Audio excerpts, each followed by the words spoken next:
Bonjour, alors nous allons continuer l'étude de la guerre froide, qui va donc de 1945 à 1991. Nous avons vu que cette guerre froide voit s'affronter deux grandes puissances, les États-Unis d'un côté et l'URSS de l'autre. Dans une première partie, nous avons vu les origines de la guerre froide, et puis surtout sa mise en place. Maintenant, nous allons comprendre davantage la façon dont ça s'est déroulé. Alors, pour justement comprendre comment ça s'est déroulé, eh bien, on va aller visiter une ville, voir une ville. C'est la ville de Berlin, parce que cette ville permet de comprendre effectivement ce que fut la guerre froide. D'abord, rappelons un peu la situation. 1945, les États-Unis et l'URSS sont les deux grands vainqueurs de l'Allemagne nazie, avec la France et le Royaume-Uni. Ils se sont mis d'accord pour, une fois la victoire remportée, diviser l'Allemagne en grandes zones d'occupation. 4 principales, une zone française, en bleu ici, une zone britannique et américaine en vert, et une zone qui est occupée par les soviétiques, ici, en rouge. La ville de Berlin, au passage, est située dans la zone soviétique et elle-même est divisée en 4 zones. À ce moment-là, les grandes puissances sont amies alliées, elles viennent de remporter la victoire. Il n'y a donc pas de problème. Mais évidemment, quand, avec le début de la guerre froide, les deux grandes puissances, États-Unis et URSS, se retrouvent face à face, les choses changent. Et c'est la raison pour laquelle la première crise de la guerre froide va avoir lieu justement dans la ville de Berlin. C'est ce qu'on appelait le blocus de Berlin, qui s'est déroulé de 1948 à 1949. Qu'est-ce que c'est qu'un blocus? Eh bien c'est simple, c'est faire le siège d'une ville ou d'un pays afin de l'isoler de l'extérieur. Alors cette caricature montre justement un ours, symbole de l'URSS, d'ailleurs on voit aussi avec la petite casquette et l'étoile rouge le symbole du communisme. Eh bien on voit cet ours soviétique qui est en train de prendre la ville de Berlin et on voit des drapeaux en effet des Français, des Britanniques et des Américains, car en 1948, Staline va lancer donc un blocus, isoler totalement la ville de Berlin et surtout les quartiers ouest de Berlin, où sont donc les Français, les Américains et les Britanniques, de la zone de l'ouest de l'Allemagne qui est entre la main des mêmes puissances. Alors le blocus, on voit, c'est couper ici les relations terrestres, soit par route, soit par voie ferrée, entre donc Berlin-Ouest et l'Allemagne située plutôt du côté ouest entre les mains des Français, Britanniques et des Américains. Alors ce blocus commence en 1948 et il va durer à peu près un an. Pourquoi faire un blocus? C'est très simple. En fait, le but de Staline est d'étouffer, si on peut dire, les forces américaines, britanniques et françaises qui sont dans Berlin afin de les obliger à partir. Il veut en réalité totalement récupérer Berlin qui en effet se situe dans son camp. Quelle va être la réponse des Américains? Eh bien, la réponse des Américains, c'est ce qu'on a appelé le pont aérien. Car pendant pratiquement un an, du mois de mai au mois de juin 1949, eh bien, la ville va être ravitaillée par les airs, par une succession d'avions qui viennent apporter à la fois les médicaments, la nourriture, le charbon nécessaires à la vie de la population qui est située à Berlin-Ouest et qui est donc prisonnière. Donc au bout d'un an, finalement, les soviétiques vont stopper ces blocus et la crise va prendre fin. Alors pourquoi parle-t-on de crise de la guerre froide à propos de cette crise du blocus de Berlin? La première chose à retenir, c'est que dans une crise de la guerre froide, il y a toujours un affrontement entre les États-Unis d'un côté et l'URSS de l'autre. Chacun cherchant à étendre ou bien l'autre à défendre sa puissance. Ici, l'enjeu, c'était Berlin. Mais, et c'est ce qui fait la particularité de la guerre froide, chacun des deux grands cherche à ne pas aller trop loin. C'est-à-dire à ne pas déclencher une guerre directe entre les deux grands. En effet, à bien y réfléchir, Staline aurait très bien pu bombarder les quartiers dans lesquels se situaient les Américains, les Britanniques et les Français, et ainsi se débarrasser et récupérer d'eux et récupérer la totalité de la ville. Évidemment, faire cela aurait été une déclaration de guerre aux États-Unis et aux forces qui le soutiennent, au bloc de l'Ouest.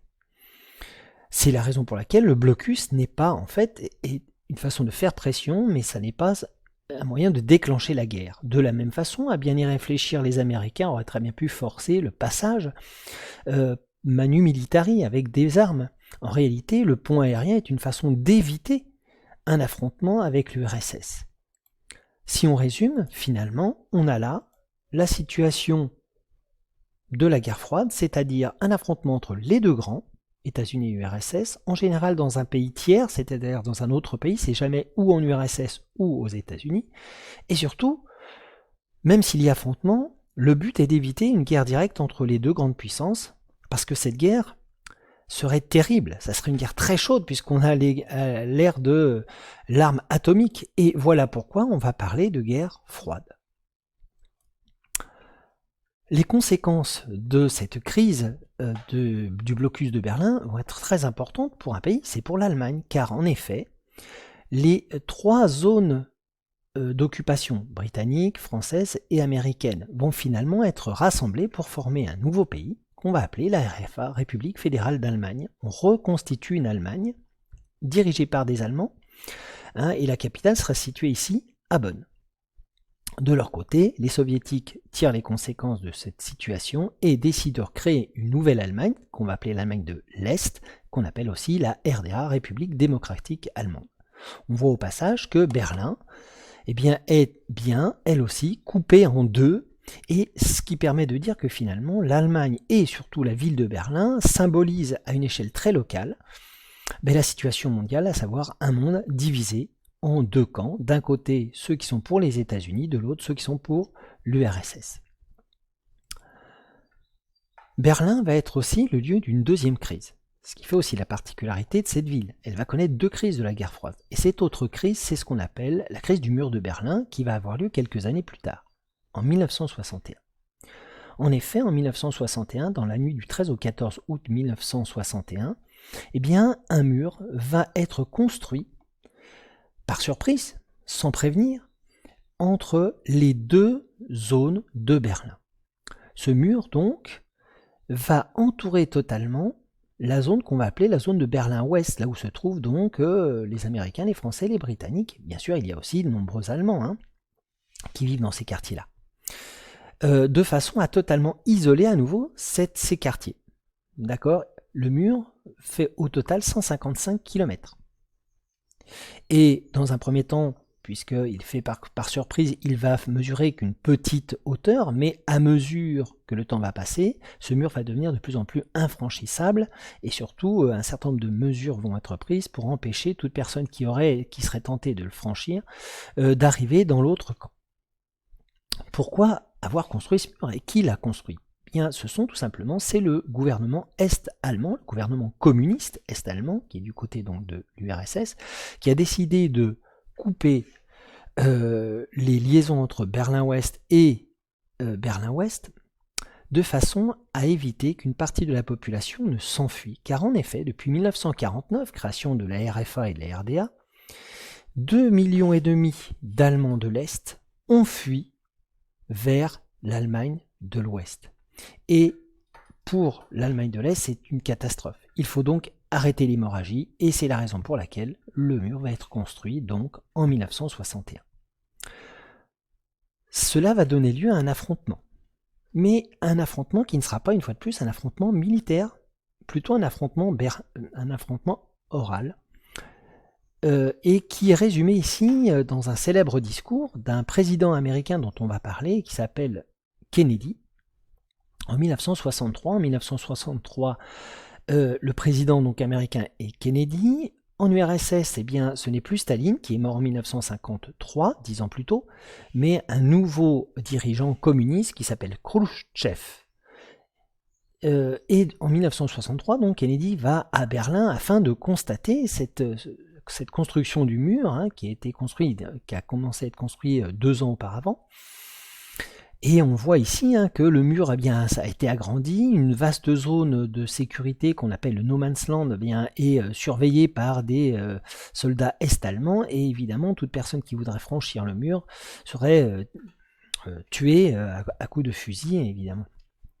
Donc venant à Berlin, Kennedy va faire un célèbre discours dans lequel il dénonce justement ce mur. Il dit il y a dans le monde beaucoup de gens qui ne comprennent pas ou ne veulent pas savoir quelle est la grande différence entre le monde libre et le monde communiste. Qu'ils viennent à Berlin. Certains disent que le communisme est l'avenir, qu'ils viennent à Berlin. Et certains disent qu'en Europe et ailleurs, on peut travailler avec les communistes, qu'ils viennent à Berlin. Donc dans cette première partie, il s'adresse à ceux qui seraient finalement pas si opposés au communisme. Et à chaque fois, il leur répond qu'ils viennent à Berlin, qu'ils viennent à Berlin. Car pour lui, Berlin est un symbole. Il termine en disant « Notre liberté présente des difficultés et notre démocratie n'est pas parfaite, sous-entendu à nous, les Américains, le bloc de l'Ouest.